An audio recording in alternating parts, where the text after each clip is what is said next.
Hi there, Writing and Grammar Tutor Claire here again, and I'm going to be doing another writing presentation. This time it's going to be some tips for when you're getting started on a writing assignment.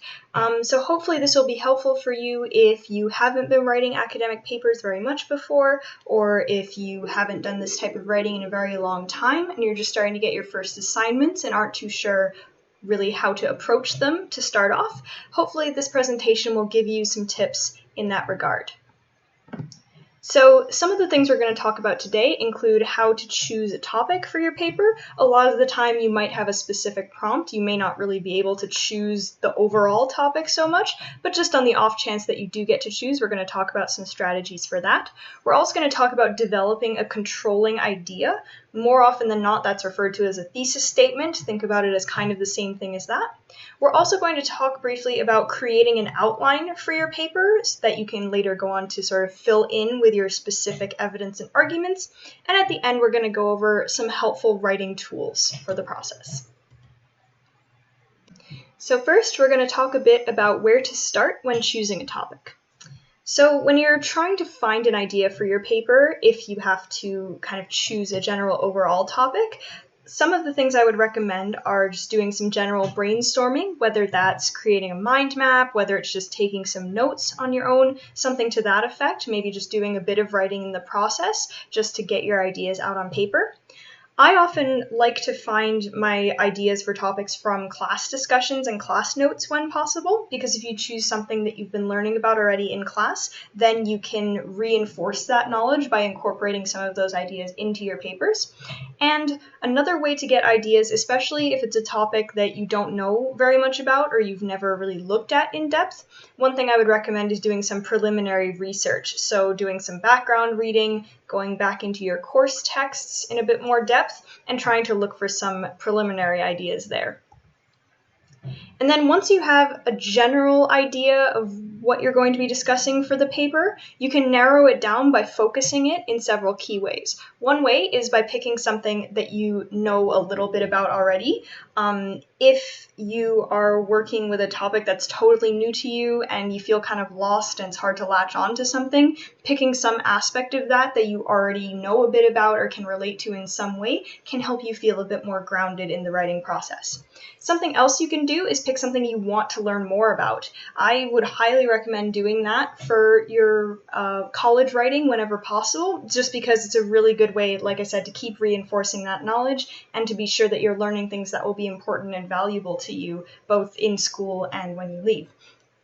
Another thing you can do is pick something that will be useful for you to know more about.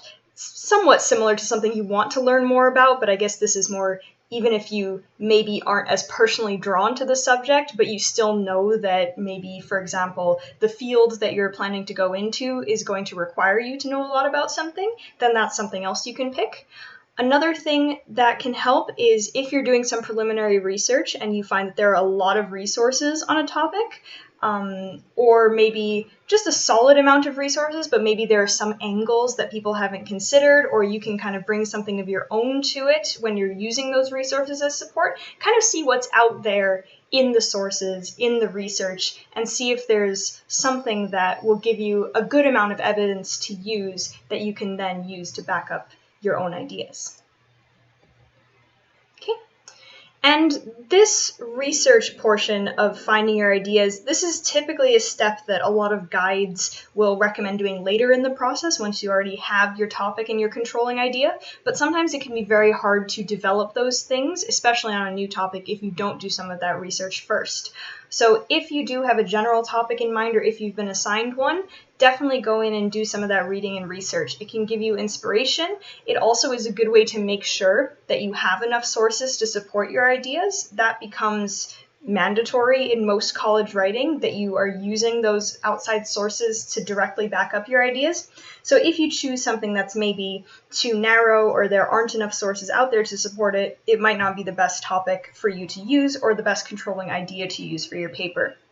And when you're doing that background research, this can also be a good time to start building up your reference list, which you will likely have to include at the end of any writing you do in college, where you list all of those sources that you used as evidence. So the earlier in the process you start incorporating research, the stronger your writing has the potential to be at the end, and the earlier you can get a jump start on actually building up that reference list that is so often required.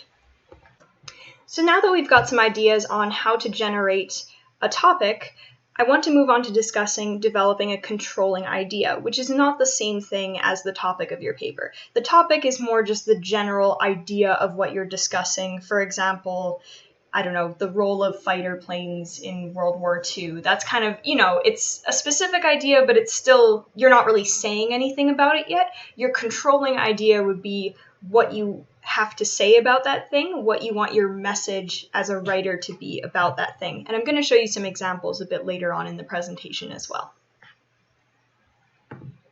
Okay, but yeah, the real thrust of this process is figuring out what your message is. So one question that I get a lot from students when they're first starting to write academic papers is, where do my own ideas come in, especially when the use of sources is emphasized so much and using formal citation styles and you have to be backing up all your ideas.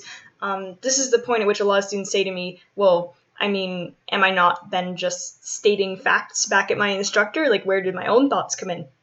But anything you write is going to be a mix of your own thoughts and the evidence that you can use to support it.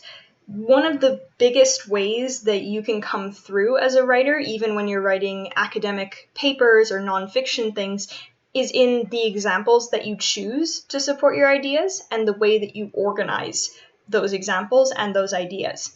Because if you think about it, if you only had the facts from sources, then it would be really hard to get an idea of what we're supposed to make of all that as readers. What do we take away from looking at all these facts? So yeah, the reader may be left asking a question like, okay, so what? You've told me all these things, but I don't really know what I'm supposed to have learned about them from reading this. However, if you only have a paper that's your own ideas, it can be harder for a reader to trust your conclusions. They might be asking why, okay, that's a great sounding opinion, but why should I believe you on that? Where are the facts to support this? So you really do want to have a mix of both of those in your eventual essay. So the way that your controlling idea comes through is largely going to depend on your introduction and the conclusion of your essay. That's oftentimes the reason why these paragraphs can be so much harder to write than the body paragraphs as well, is because the intro and the conclusion are more about you emphasizing your main idea and what you want to say, whereas the body paragraphs are more focused on, the evidence and the facts and bringing in those sorts of things. Generally speaking, some assignments are a little bit different. Every assignment kind of has its own organization and the way that your instructor is expecting it to flow. But generally speaking, the intro and conclusion are really your chance to shine in academic writing and let that idea of yours come through. Another way that you come through as a writer, like I said, is in the choices that you make when incorporating sources. So some ways to think about this might be, okay, what information am I including? Where am I including it? In what order am I representing my ideas? What other information am I putting next to certain sources and certain facts? Because the simple act of putting things in a certain order or putting certain bits of information next to each other, those sorts of things can create a story and put across an idea as well. So making those choices can be very important when you're building a paper. Yeah, so in the way that you organize your paper overall, again, kind of building from that first statement of your main idea in the introduction, backing it up with all the facts, re-emphasizing it in the conclusion. That's kind of one way to conceive of how you build and support that idea throughout the entire paper. Okay.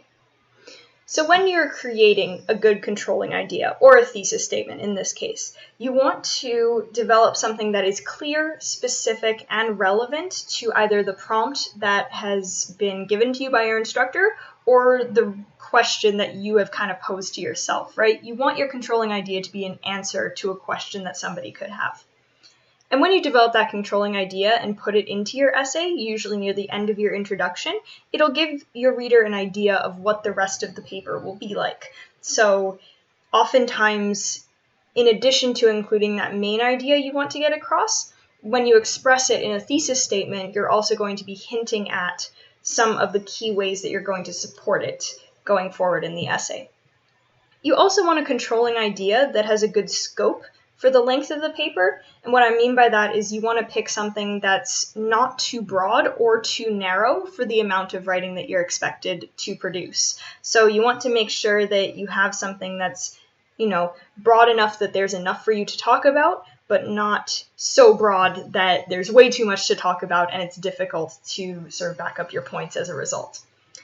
You want to make sure that your controlling idea is directly responding to a prompt, or if you didn't have a specific prompt, that the conclusions that you're drawing are logical ones based on the evidence and the sources that you've chosen to use. That becomes a little more important if you're given control over what you choose to write about. And ideally, if you're writing a piece of, academic work around a controlling idea, you want it to be something that matters. You want it to be something that either is important to you, something that's important to the world, maybe writing about something in a way that people haven't explored it before. You want it to really contribute and bring something original when possible to the discipline you're writing in or to the ideas that you're writing about.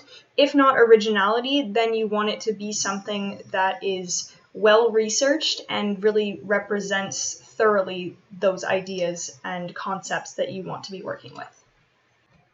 Okay, so now I want to look at a couple examples of thesis statements in different disciplines. One thing I would say is don't take these exact thesis statements for any of your papers. That would be considered plagiarism. These are just to give you a general idea of some different ways that thesis statements can be structured. Your instructor may have some more specific guidelines for the type of formula the thesis statement should follow, the types of words or information that should or should not be included in them, but these are just some examples based on some assignments I've seen at GPRC in different disciplines. So the first example here is based on assignments that I've seen in nursing courses.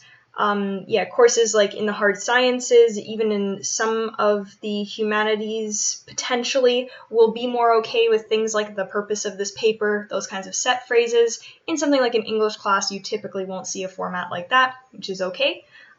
Second thesis statement here, you could see in maybe an English class, maybe a business communications class. And the final one is more like what you would see for an English paper.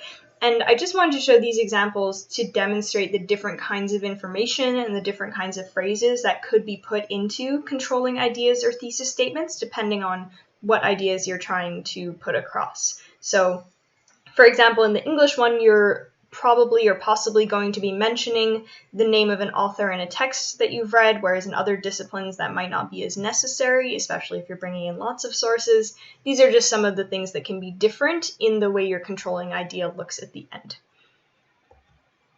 Okay, so with all of that discussed, the next step I would probably recommend once you have a controlling idea, or at least a working version of one, I would recommend using that controlling idea to then develop an outline for the rest of your paper. So to figure out how you're going to be organizing the order of your ideas.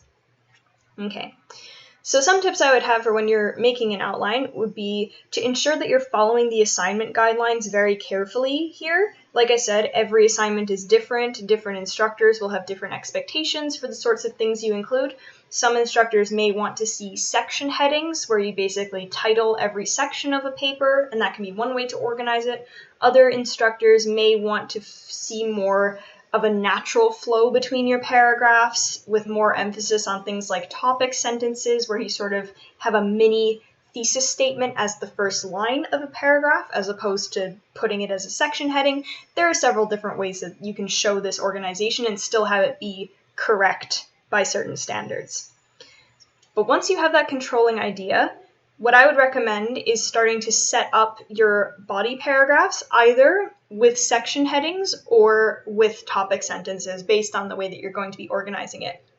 So this doesn't have to be anything complicated at the start. It can even just be a couple words just to kind of signal, okay, my first body paragraph is going to be about point A, the second one will be about point B, the third one about point C, and so on. Just to give you a sort of skeleton, and that way you can start adding in your evidence and specific arguments so that the second that gets added to the document, it's already in generally the spot in the paper where it's supposed to be.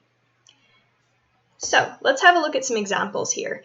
So if you're writing a typical 5-paragraph essay, you can do something like the example on this side here, where you start with just your thesis statement, and then you can set up a topic sentence and then start to include the specific examples for each body paragraph that way. And for the conclusion, I would say you don't have to worry so much about getting a concluding sentence or idea right off the bat. It's often easier to develop more of the meat of introductions and conclusions once you've had a bit more time to work with the material and kind of develop some more ideas about it. So don't worry too much about writing those parts in full right off the bat. It's often a lot easier to start with the body paragraphs, at least once you've got that general controlling idea for the paper figured out. If you're more of a visual thinker and you prefer mapping things out, then a format like this could also work as well. For example, if your controlling idea or thesis statement has 3 supporting details into it, you can then sort of create a section for each detail and then start putting in your supporting details in there. So the specific quotes, the specific evidence, the specific information that you want to use to support your points. And then from that, that's where it all gets brought back together into your conclusion. So these are just some examples of the way that you can organize your paper. Again, this may be different depending on the guidelines that you were given, the type of work you're doing, but these are some very common structures that are used in academic writing. Okay, one other thing that I think it's important to note, because I've seen a lot of people struggle with this, is definitely keep good track of your sources. Anything that you read or get information from that you want to use in your paper, always note down where you found it, keep a link to the source somewhere accessible, because there have been moments where I've seen students include quotations or information in their papers and then not be able to re-access the source when it comes time to actually cite it. I've heard people say things like, oh, I just don't remember which document this quote came from.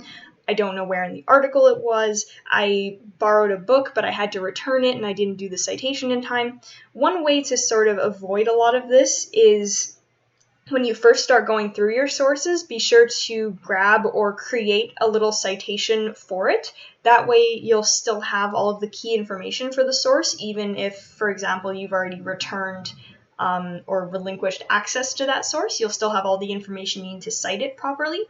And when you're going through and, say, pulling out quotes from a book or something like that, always just make a note of the page number or the chapter or where you found it when you pull those quotes out, because you don't want to be spending time going back and trying to re-find things just for the sake of citation later on. So always keep really good track of where your information was coming from. Okay. And for the last part, I just wanted to talk about some writing tools that can be useful when you're in this stage of setting up a paper.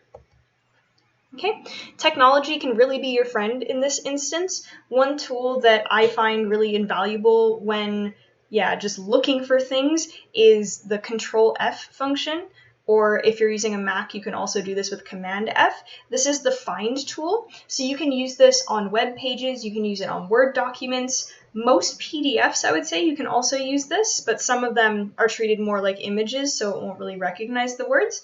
But if you hit this command, when you're on a document, you can then type in a word or a phrase, and it will then search the entire document for that word or phrase.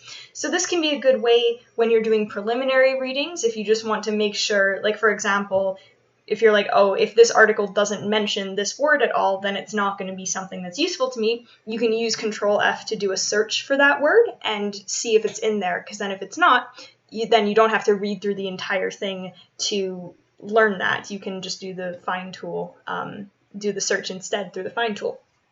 Right. Another thing I would recommend in this regard, if you're looking for things like academic journal articles in particular, is always reading the abstracts of those articles, because those are basically like just descriptions of what is going to be discussed in the journal article, and it's a lot shorter. So if you jump right into reading the article, it may be a while before you can decide whether or not it's useful, but if you read the abstract, you can get an idea of that much earlier on. Another thing that is helpful if you have lost track of a source that you found online is to go into your browser history. I believe you can hit Control H to do this in most browsers. If not, if you go into settings or tools, there will usually be something that says browser history, and then you can go through that. Usually there's also a search tool within that within those settings so that you can go through and re-find a page. Maybe if you closed a tab by mistake or something like that, that browser history can often help you get it back. Okay. Another thing to mention is the Cite button. This is pretty commonly seen in most databases. If you're searching through the GPRC Learning Commons database, there will be a Cite button off to the side, but other databases also have tools like this. Often it will be with a little icon of like 2 quotation marks or something like that. So keep an eye out for that button on different databases that you're using to look for sources. I would say to be careful though, because the citations in that Cite tool are not always correct.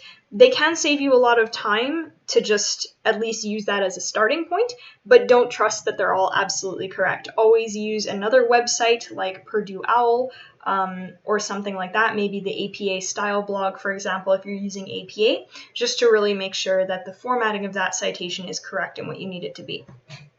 Some other tools you can use are customizing the spell check in Word so that it will look for some more things that are maybe more common in academic writing. Usually this is found if you go under File and then Options, then there should be an option that says Proofing, and that's where you can get all those spell check tools. And you can also look through our LibGuides on the GPRC website. One of the really cool things that we have in terms of getting started on a paper is different handouts and guidelines for writing different types of essays. So for example, what are the different priorities when writing a research essay versus a persuasive essay versus, I don't know, an annotated bibliography, like just the different types of writings you may be expected to produce. And having an idea of what the type of essay you're writing is can also be really helpful when you're creating that outline so that you're kind of prioritizing the right things. So I definitely recommend checking out those LibGuides. Hopefully there will be some links for these things somewhere around this video once it is uploaded. And that brings us to the end of our presentation. I hope this was helpful for you in getting started working on your papers. As always, if you have any further questions, feel free to check out our website and reach out to us for more information.